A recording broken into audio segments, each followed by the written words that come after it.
우리가 그 빌립 또한 집사이고, 우리가 전에 살펴보았던 것처럼 스데반 또한 집사의 직분을 맡았는데, 이 집사라는 직분을 세울 때 우리가 조건을 말할 때 성령과 지혜가 충만한 사람이라는 그 중요한 조건을 사도들이 먼저 제시했던 걸 보았습니다. 특별히 오늘 본문 자체도 철저하게 성령께서 이 모든 걸 주도해 가시고 이 모든 것 가운데 섭리하고 계시다라는 걸 정말 자세하게 본문 전체가 도드라지게 특징적으로 드러내고 있습니다. 강조하고 있는 것이죠. 근데 오늘 보면 주의 사자가 이 가운데 명령하여서 움직이는데, 사실은 그 이유에 대해서는 제시하지 않아요. 그저 이 명령을 들었을 때 빌립은 순종할 뿐이죠. 그래서 도착한 것이 광야예요. 너무나 이해할 수 없는 인도함이죠. 하지만 거기에서 당시의 강대국이었던 에디오피아, 그리고 그 간다게라는 건 마치 파라오와 같이 그 에디오피아 왕에 대해서 총칭하는, 특별히 여왕, 에디오피아는 여왕인데 그 여왕의 이름을 총칭하는 그냥 이름이에요. 그래서 그 간다게의 가장 큰 그 국고를 맡은 넷이 굉장히 높은 지위, 고위 관리였어요. 아마 그래서 이 사람이 수레를 끌었다고 하는데, 이건 분명히 그 신하들과 수행원들과 같이 이 일 가운데 지금 지나가는 과정이었을 것입니다. 근데 그가 예루살렘에서 예배하고, 특별히 그가 그 당시 유대인들이 곳곳에 흩어져 있었는데 그 가운데 유대교에 이렇게 회심한, 유대교로 개종한 그런 사람이었다는 것을 보여주고 있습니다. 근데 이 넷시의 된데미를 성경은 굉장히 자세하게 기록되고 있어요. 그 율법의 희미한 언약, 이제 예수 그리스도가 온 그 분명 언약이 아닌 율법의 희미한 언약으로도 이 사람은 놀라운 열심을 가지고 있어요. 그래서 예루살렘까지 와서 예배를 드릴 정도로 열심을 가지고 있고, 그 사람은 굉장히 진리에 대해서 열심히 있는 사람이었다는 걸 성경이 강조하고 있어요. 그 유대교 안에도 정말 진리로 인도하는 하나의 그 몽학 선생처럼 그 율법이 그를 인도하여서 거기 열심히 내어서 성경을 읽은 자였다는 걸 보여주고 있어요. 또한 성경은 그가 굉장히 겸손한 자였다는 걸 말하고 있어요. 우리 한번 보면 31절과 32절에 보면 그가 난 깨달을 수가 없다, 지도하는 사람이 없으니까 깨달을 수 없다라고 아주 솔직하게 겸손한 자리에서 말하고요. 또 빌립에게 이리 올라와서 같이 앉자라고 말을 해요. 그러니까 그 진리를 배우고자 하는 열심이 굉장히 큰 사람이었다는 걸 성경이 계속 강조하고 있는 것이죠. 근데 그가 말한 것처럼 지도해 주는 사람이 없으니 어찌 깨달을 수 있느냐라고 그가 안타까울 뿐만 아니라, 특별히 이사야서를 읽는데 지금 자신이 읽는 부분에 있어서 여기서 말하는 이 선지자가, 여기서 말하는 이 고난받는 자가 누구인지 이해가 안 된다라고 말하는 가운데 분명하게 이 본문이 드러내는 게 있어요. 그것은 뭐냐면, 그가 예루살렘이라는 큰 성전에 가서 예배드리고 내려왔지만, 그리고 유대교라는 그 정말 오래된 전통을 가진 종교 안에 그가 들어와 있지만 그것이 이 말씀을 해석하지 못하고 있다는 사실이에요. 그로 하여금 이 말씀을 이해할 수 없다라는 그 해석에 대한 도저히 불가능한 자리 가운데 있었다라는 걸 보여주고 있어요. 물론 그 본문 말씀은 광야에서 만나잖아요. 저 예루살렘 성전에서 만나는 게 아니라 성전에 갔다 돌아오면서 그 광야, 아무것도 없는 광야에서 이 사람은 여전히 풀리지 않는 문제 가운데 내려오고 있다는 걸 보여주고 있는 거예요. 인생도 그렇고 모든 종교 또한 동일하지 않겠습니까? 거기서 아무리 큰 걸 보고 큰 걸 누리고 높은 지위에 올라도 결국 이 말씀을 해석할 수가 없는 것이죠. 참으로 구원자를 발견할 수가 없는 것이죠. 그것이 예수 그리스도를 가리키는 게 아니라는 것이죠. 가르쳐주는 선생을 아무리 세상 속에서 발견하고자 해도 만날 수가 없다는 것이죠. 근데 광야에서 만난다. 성령님이 인도하시면 광야에서도 선생을 만나고, 성령께서 인도하시면, 하나님께서 섭리하시면 아무것도 없는 정말 절망적인 상황 속에서 우리는 예수 그리스도를 만날 수가 있는 것이죠. 그 놀라운 것들을 이 가운데 지금 사도행전의 놀라운 역사 가운데 그걸 강조해서 보여주고 있는 것입니다. 그리고 이젠 빌립은 그가 말한 그 이사야서를 통하여 이젠 예수 그리스도를 가르쳐 복음을 전합니다. 그리스도께서 자발적인 죽음을 당하신다는 걸 예언하고 있다는 걸 말해주고 있고, 불의한 재판으로 죽음 가운데 그가 죽으신다, 그런 부분을 드러내고 복음을 차분차분하게 전합니다. 그리고 이 복음의 말씀을 들었을 때 이 넷시가 아주 성경은 물을 보자. 이제 내가 저기 세례받는 것이 뭐가 거리낄 일이 있느냐라고 말하면서 그 안에 급진적인 그 변화가 있었고, 그리고 그 가운데 하나님께서 정말 그가 정말 세례를 받고자 하는 그 마음이 있는 정도로 그 변화가 있었다는 걸 분명하게 보여주고 있습니다. 매우 적극적이죠. 오늘 이 본문 전체에 이런 놀라운 변화를 보면서 성경에서는 참 중요한 대조를 해주고 있습니다. 첫 번째로 뭐냐면 말씀에 의한 동시에 성령의 역사를 굉장히 강조하고 있고요.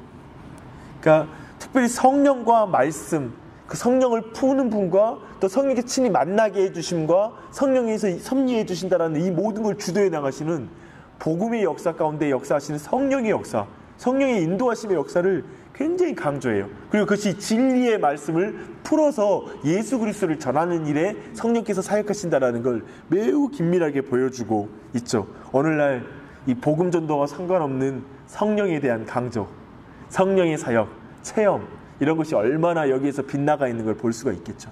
그런데 이런 놀라운 역사와 함께 예루살렘 성전, 유대교, 그리고 구약에만 머물러 있는, 즉 구약의 계시를 온전히 이해하지 못하는 상태에 있는 그 유대교와 대조하고 있는 것이, 이런 부분을 대조해 나가며 그것이 어떤, 즉 민족과 지역에 갇혀있는 차원이 아니라 놀랍게 에티오피아 사람에게 복음이 최초로 전해져요. 그러니까 즉 뭐냐면 사마리아와 땅끝까지 복음이 전파된다고 하는데, 지금 사마리아까지 왔잖아요. 근데 가장 먼저 최초로 사마리아를 넘어서서 이방인에게 복음을 전하는 일에 있어서 지금 빌립이 쓰임 받는 거예요. 그 사건을 가장 먼저 지금 기록해 주는 거예요. 이것은 나중에 베드로가 고넬료에게 복음을 전하는 이 사건보다 먼저 있는 일이에요.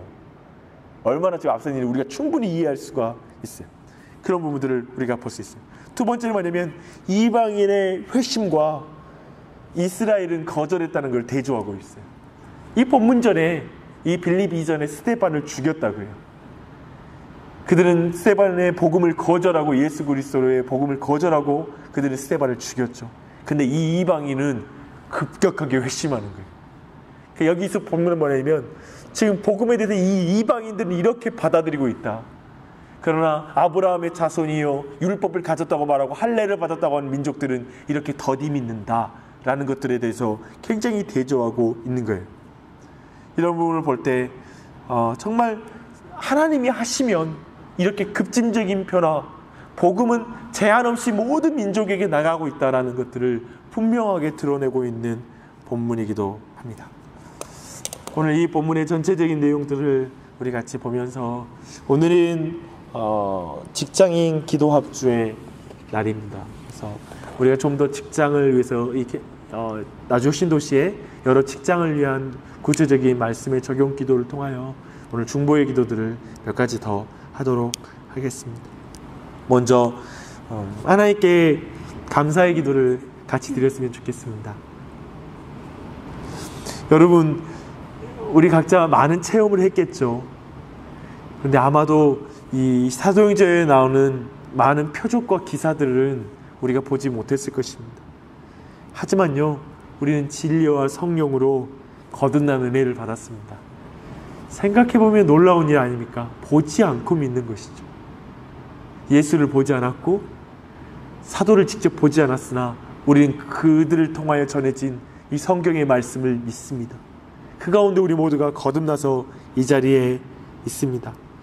또한 우리는 수많은 선생님들을 만났고요, 성령의 인도함 가운데 여러 가지 경험들을 해왔고 다양한 사람들을 통하여 여기까지 왔습니다. 한번 돌아보십시오. 나 혼자 잘나서 믿음을 갖게 된 게 아니라 철저히 성령께서 이끌어 주신 많은 관계와 그리고 말씀을 통하여 우리가 변화되었습니다. 이 시간에 이 모든 것에 감사의 기도를 드리고, 오늘 또한 이 성령의 인도하심 가운데 모든 만남과 모든 환경을 통하여 내 삶 가운데 일하여 주십시오라고 간구하며 기도하겠습니다. 하나님, 가정을 위해서 기도하겠습니다. 우리가 유대인들의 한계, 그냥 예루살렘 성전에 다닌다, 자기 성전이 있다, 율법이 있다, 할례를 받았다, 우리 오늘날 말하면 모태신앙이다, 나는 저 큰 교회를 다닌다, 나는 정말 좋은 목사님과 함께하고 있다, 이것 자체가 그 영혼을 하여금 변화시키는 것이 아니라 오직 말씀과 성령의 역사를 통하여 영혼이 변화되는 것을 우리가 보았습니다. 그것처럼 우리 가정의 자녀들이 주님 오직 말씀과 성령으로 종교인이 아니라 참된 거듭난 아이들을 될 수 있도록 같이 기도하십시다. 그리고 참되게 정말 이 말씀과 성령으로 우리 온 가정을 새롭게 해달라고 이 시간 간구의 기도를 드리겠습니다. 하나님, 이 시간 우리 이 땅에 많은 그리스도인들을 위해서 같이 기도했으면 좋겠습니다. 오늘 이 도시에 참 많은 그리스도인인데 주중에는 특별히 이제 서울에서 이전한 사람들 안에 그리고 가족들 없이 함께 오지 않고 홀로 온 경우에도 이곳에 와서 정말 진리를 더욱더 깊이 알고 하나님을 더 알아가야 되는 수없이 많음이 이 도시 안에 있습니다. 그런데 또 이주한 사람들 안에서도 교회를 정하지 않고 집에서 예배드리는 사람이 많다고 합니다. 그냥 인터넷으로 그렇게 보면서 신앙을 이렇게 유지하고 있는 것이죠. 그리고 또 이곳에 많은 사람이 왔으나 정말 마땅히 말씀 가운데 양육받지 못하고 주중에도 기도하지 않고 그리고 하나님을 의지하는 그런 삶을 살지 못하고 있는 그런 사람들이 있습니다. 이 시간 우리 기도하실 때 하나님 그들 안에 구체적으로 교회 가운데 나아갈 수 있게 해달라고 기도하십시다. 이곳에 세워진 교회들에게 찾아가고 공동체에 속하는 자리에 서서 좋은 믿음의 동료와 선생을 만나고 그리고 영적인 아비들을 만나서 함께 신앙이 자라갈 수 있도록 기도하십시다. 또한 그들에게 하나님께서 성령께서 인도하셔서 좀 이곳에 많은 사람들에게 성경을 공부하고 싶은 사람에게 공부를 함께 할 수 있는 사람을 보내주시고 정말 하나님의 진리를 들어야 될 사람에게 진리를 전할 사람들이 나아갈 수 있게 해달라고 이 땅에 먼저 신자들이 교회들이 바르게 서서 그들에게 복음과 말씀을 가르쳐 나가는 진리와 성령의 공동체로 다가가는 그런 교회들이 될 수 있도록 함께 기도하겠습니다. 하나님 아버지, 이 시간에 우리 학교나 그리고 직장 안에 있는 신우회들을 위해서 기도했으면 좋겠습니다. 정말 신우회들 안에 단순히 그리스도인들끼리 모여서 같이 예배하는 수준을 넘어서 참 복음을 전하는 오늘 말씀처럼 정말 빌립을 이끌어서 결국 이방인에게 정말 저 에티오피아 그 내시에게 복음을 전하여 놀라운 복음이 에티오피아의 기독교 역사는 굉장히 오래됐거든요. 실제로도 그 에티오피아 그 내시를 통하여 복음의 확장이 있었던 것이죠. 그렇게 하나님께서 사용하셨던 것처럼 하나님께 기도하실 때 하나님 정말 모든 신우회들 가운데 그것을 이끌어가는 많은 믿음의 사람들에게 먼저 이 성령과 지혜로 충만하게 하여 주시옵소서. 그리고 그 복음의 놀라운 확장 가운데 쓰임받게 해주시고 복음을 전하는 신우회가 되게 해달라고 하나님 앞에 간구하십시다. 하나님 아버지, 이 시간에는 그 신우회가 세워져 있지 않은 직장들을 위해서 기도했으면 좋겠습니다. 우리 빛가람 초등학교에 우리 선생님 보내주셨는데 이제 신우회가 시작될 텐데 하나님 이 모든 걸음을 위해서 우리가 기도하십시다. 빛가람 초등학교를 중심으로 아직 세워지지 않는 그 직장들이 있는데요. 정말 그것을 세우고 싶어하는 사람들이 있을 거예요. 그 사람들을 세워달라고 먼저 씨앗처럼 쓰임받는 그 사람들에게 은혜를 베풀어 주시고 정말 그들을 통하여 그런 사람들을 붙여주시고 함께 기도할 자, 함께 그 땅을 품고 나아갈 자, 그 땅에 하나님 나라를 이루는 것을 품고 나아갈 자들을 일으켜달라고 이 시간 우리의 기도 또한 씨앗이 되어서 하나님께서 사용하시는 기도가 될 것입니다. 믿음으로 기도하십시다. 하나님 아버지.